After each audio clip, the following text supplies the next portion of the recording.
La travesía de Whigby, por Alberto Salcedo Ramos. En la áspera trocha de 8 kilómetros que separa a Whigby de su escuela, se han desnucado decenas de burros. Allí además los paramilitares han torturado y asesinado a muchas personas. Sin embargo, Whigby no se detiene a pensar en lo peligroso que es esa senda atestada de piedras, barro y maleza. Si lo hiciera, se moriría de susto y no podría estudiar. En la caminata de ida y vuelta entre su rancho, localizado en el resguardo indígena de Arquía, y su colegio, ubicado en el municipio de Unguía, emplea 5 horas diarias. Así que siempre afronta la travesía con el mismo aspecto tranquilo que exhibe ahora, mientras cierra la corredera de su morral. Son las 4:35 de la mañana. En enero, la temperatura suele ser de extremos en esta zona de Darién chocoano, ardiente durante el día y gélida durante la noche. Whigby, 13 años, cuerpo menudo, tirita de frío. Hace un instante le dijo a Prisciliano, su padre, que prefiere bañarse de noche. En este momento, ambos especulan sobre lo helado que debe haber amanecido el río Arquía. Menos mal que nos bañamos anoche, dice el padre. Esta noche volvemos al río, contesta el hijo. Diagonal a donde ellos se encuentran, un perro se acerca al fogón de la leña, emplazado en el suelo de tierra. Arquea el lomo contra uno de los ladrillos en el brasero, y allí se queda recostado, absorbiendo el calor. Prisciliano le pregunta a su hijo si guardó el cuaderno de geografía en el morral. El niño asienta con la cabeza, dice que ya sabe de memoria la ubicación de América. El padre mira su reloj y se dirige a mí. 5 menos 20, dice. Luego agrega que Whigby ya debería ir andando hacia el colegio. Lo que pasa, explica, es que en esta época clarea casi a las 6 de la mañana, y a él no le gusta que el muchachito transite por el camino tan anochecido. Hace unos minutos, cuando él y yo éramos únicos ocupantes despiertos del rancho, Prisciliano me contó que el nacimiento de Whigby, el mayor de sus 5 hijos, sucedió en la madrugada tan oscura como esta. Fue el 13 de mayo de 1998, y Ana Cecilia, su mujer, le sobrevivieron los dolores de parto un poco antes de las 3 de la mañana. Así que él, fiel a un antiguo precepto de su etnia, corrió a avisarles a los padres de ambos. Los 4 abuelos se plantaron alrededor de la cama, cada uno con un candil encendido entre las manos. Entonces fue como si de repente todos los cunas mayores, muertos o vivos, conocidos, desconocidos, hubieran convertido la noche en día, solo para despejarle el horizonte al nuevo miembro de la familia. Por eso Prisciliano cree que a los seres de su raza siempre los recibe la aurora, así el mundo se encuentre sumergido en las tinieblas. Eso sí, concluye con aire reflexivo, aunque lleven la claridad por dentro, arriesgan demasiado cuando se internan por la trocha de Arquía en medio de la tamaña negrura. Prisciliano, 38 años, cuerpo menudo, espera que el sacrificio que está haciendo su hijo valga la pena. Él cree que en la institución educativa agrícola de Unguía el niño desarrollará habilidades prácticas muy útiles para su comunidad, como aplicar vacunas veterinarias o manejar fertilizantes. Además, al culminar el bachillerato con ese colegio de libres, seguramente hablará mejor el idioma español. Para los indígenas cunas, libres son todas aquellas personas que no pertenecen a su etnia. El colegio está lejos, dice, pero no hay ninguno cerca. El que tenemos nosotros aquí, en el resguardo, solo llega hasta 5º grado, y Whigby ya está en 7º. La única opción es cursar el bachillerato en Unguía. Así es, ahí me gradué yo también. Prisciliano advierte que con el favor de Papa Tumadi es decir, Dios, Whitby estudiará para convertirse en profesor una vez que termine su ciclo de secundaria. Nunca le he insinuado que elija esa opción, aclara. Él vio el ejemplo en casa, porque yo soy profesor de escuela de arquía. ¿Podrá Whitby abrirse paso en la vida con los conocimientos que adquiera en el Colegio de los Libres? Es algo que está por verse, responde Prisciliano. Quizá se enriquecerá al asimilar ciertos códigos del mundo ilustrado, en ese mundo que se encuentra más allá de la selva y el mar, que aíslan sus hermanos. Se acercará a la nación blanca y a la nación negra. De ese modo contribuirá a ensanchar los fines de su propia comarca. Se documentará sobre la historia de Colombia y así podrá al menos averiguar en qué momento se obstruyeron los caminos que vinculaban a los cunas con el resto del país. Estudiará el álgebra del Baldor.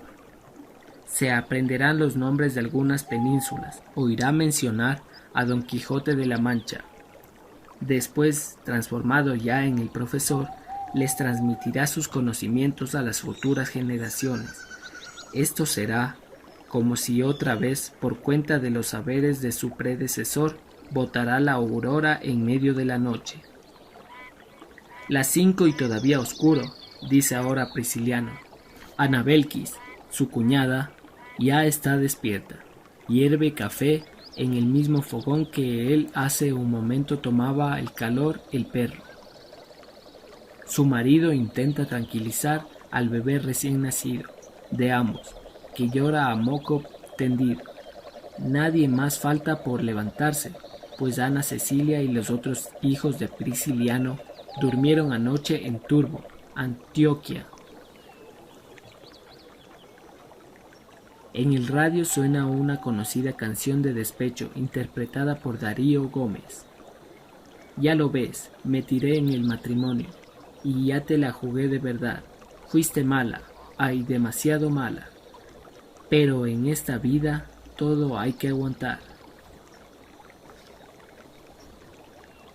En el fogón es ahora una hoguera que esparce su resplendor por todo el recinto. Cantan los gallos, rebuznan los burros. En el rancho ha empezado a bullir la nueva jornada. Más allá siguen reinando las tinieblas. Pareciera que en ninguna de las 61 casas restantes del cabildo se hubiera encendido un solo candil. Eso sí, cualquiera que haya nacido aquí sabe que a esa hora la mayoría de los 582 habitantes de la comarca ya está en pie.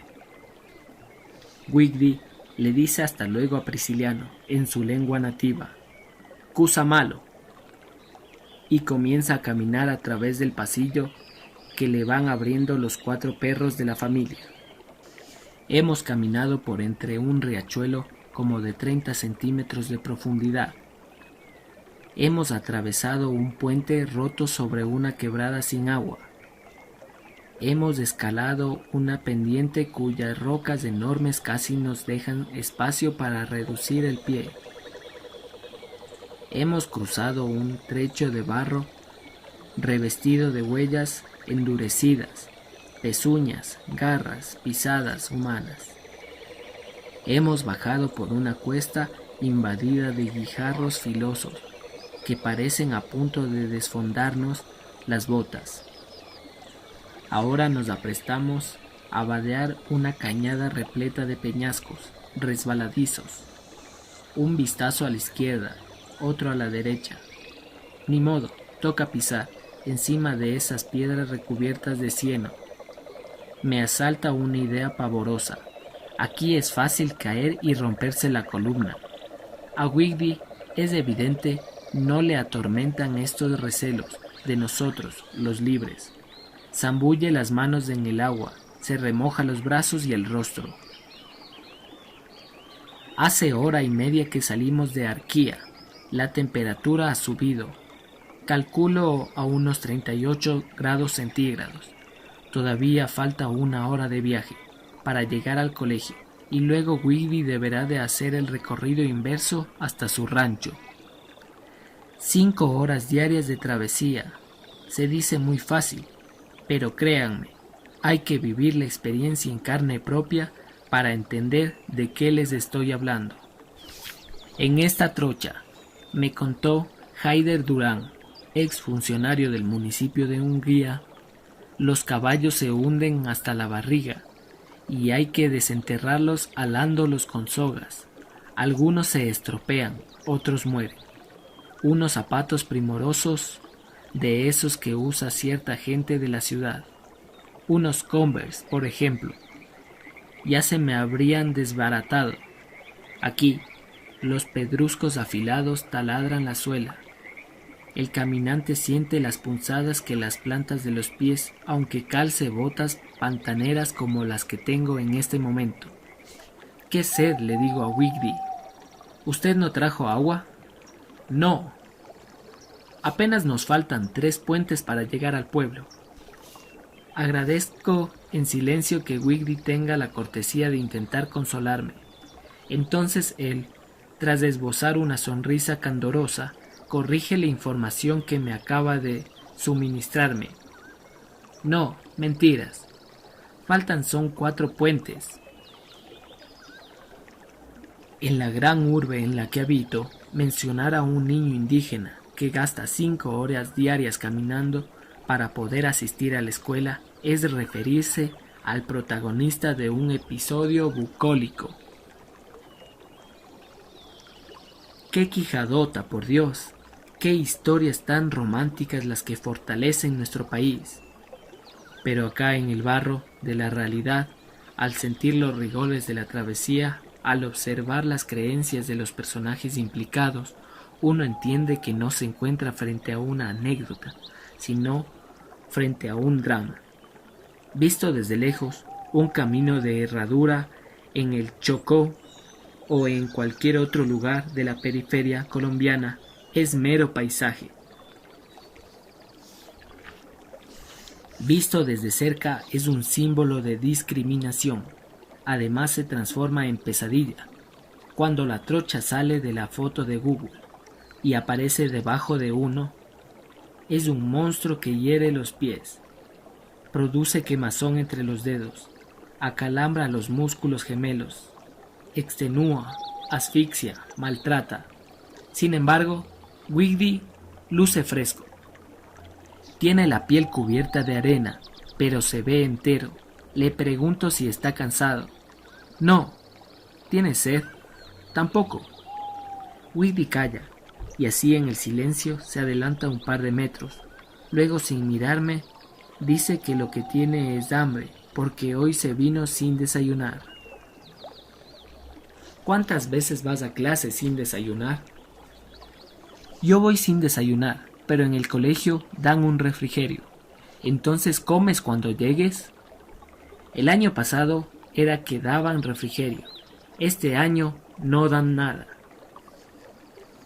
Captada en su propio ambiente, digo, la historia que hoy estoy contando suscita tanta admiración como tristeza. Y susto, aquí los paramilitares han matado muchísimas personas. Hubo un tiempo en el que adelantarse en estos parajes equivalía a firmar anticipadamente el acta de defunción. El camino quedó abandonado y fue arrastrado por la maleza en varios tramos. Todavía hoy existen partes cerradas, así que nos ha tocado desviarnos y avanzar, sin permiso de nadie, por el interior de algunas fincas paralelas. Doy un vistazo panorámico, tanteo la magnitud de nuestra soledad. En este instante, no hay en el mundo un blanco más difícil que nosotros. Si nos saliera al paso un paramilitar dispuesto a exterminarnos, lo conseguiría sin necesidad de despeinarse. Sobrevivir en la trocha de Arquía, después de todo, es un simple acto de fe, y supongo que por eso Wigby permanece a salvo al final de cada caminata. Él nunca teme lo peor. Faltan 2 puentes, dice. Solo una vez se ha sentido en riesgo. Caminaba distraído por un atajo cuando divisó de impreviso una culebra que iba arrastrándose muy cerca de él. Se asustó, pensó en devolverse. También estuvo a punto de saltar por encima del animal. Al final no lo hizo, ni lo uno ni lo otro, sino que se quedó inmóvil, viendo cómo la serpiente se alejaba. ¿Por qué te quedaste quieto cuando viste la culebra? Me quedé así. Sí, pero ¿por qué? Yo me quedé quieto y la culebra se fue. ¿Tú sabes por qué se fue la culebra? Porque yo me quedé quieto. ¿Y cómo supiste que si te quedabas quieto, la culebra se iría? No lo sé. ¿Tu papá te enseñó eso? No. Deduzco que Wigby, fiel a su casta, vive en armonía con el universo, que le correspondió.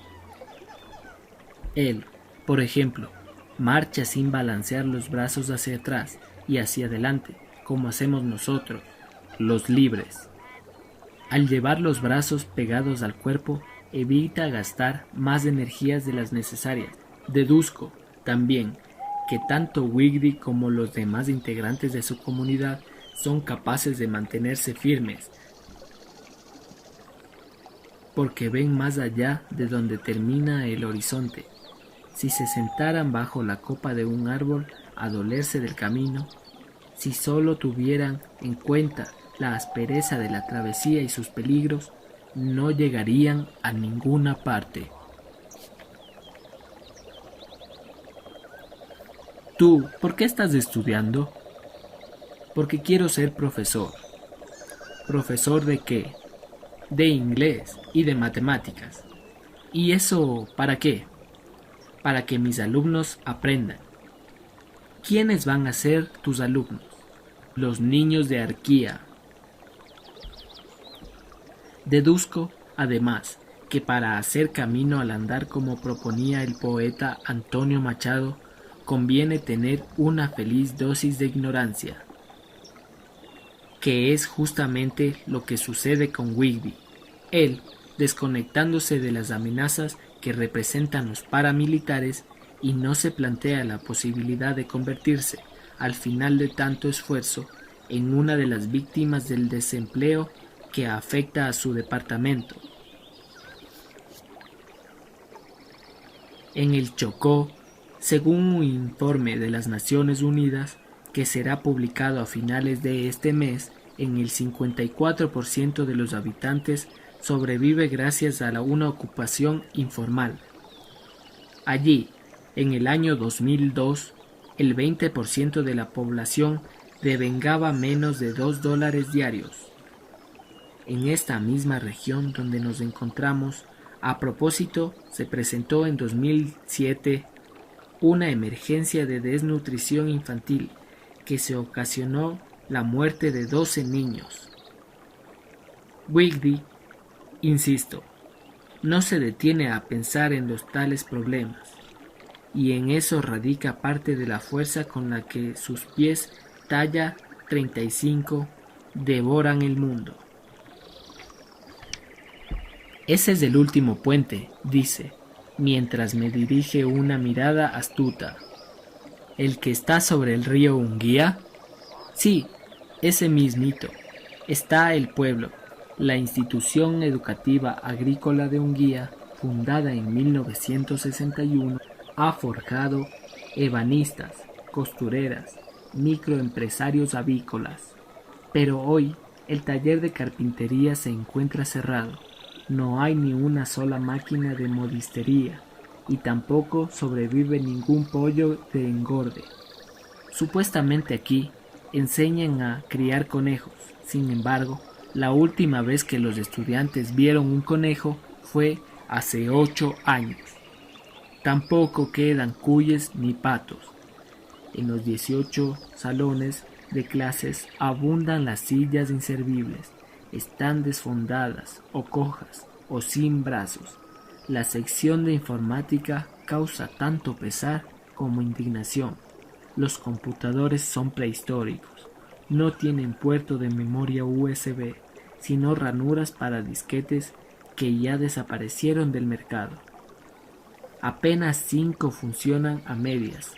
Recorrer las instalaciones del colegio es hacer un inventario de desastres. Este año no hemos podido darles a los estudiantes su refrigerio diario. Benigno Murillo, el rector. El Instituto Colombiano de Bienestar Familiar, que es el que nos ayuda en este campo, nos mandó un oficio informándonos que volverá a dar la merienda en marzo. Hemos tenido que reducir la duración de clases y finalizar las jornadas más temprano. Usted no se imagina la cantidad de muchachos que vienen sin desayunar. Ahora los estudiantes del grupo séptimo A van entrando atropelladamente al salón. Se sientan, sacan sus cuadernos. En el colegio nadie conoce a nuestro personaje como Wigby. Acá lo llaman Anderson, el nombre alterno que le puso su padre para que encajara con menos tropiezos en el ámbito de los libres. Anderson, dice el profesor de geografía. ¿Trajo la tarea? Mientras tanto, el niño le muestra el trabajo al profesor. Reviso mi teléfono celular. Está sin señal. Un trasto inútil que durante la travesía solo me ha funcionado como reloj despertador. La aldea global, que los pontífices de la comunicación exaltan desde los tiempos de McLuhan, sigue teniendo más de aldea que de global. En el mundo civilizado vamos a remolque de la tecnología. En estos parajes atrasados, la tecnología va a remolque de nosotros. Allá, en las grandes ciudades, al otro lado de la selva y el mar, el hombre acorta las distancias sin necesidad de moverse 1 milímetro. Acá, calzarse las botas y ponerle el pecho al viaje. América es el segundo continente en extensión, lee el profesor en el cuaderno de Anderson.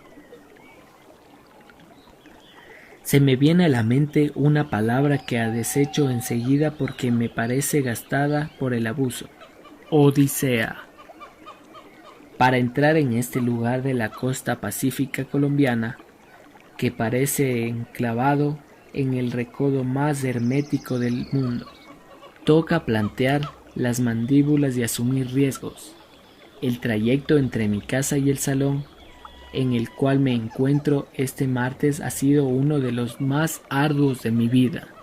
El domingo por la mañana abordé un avión comercial de Bogotá a Medellín.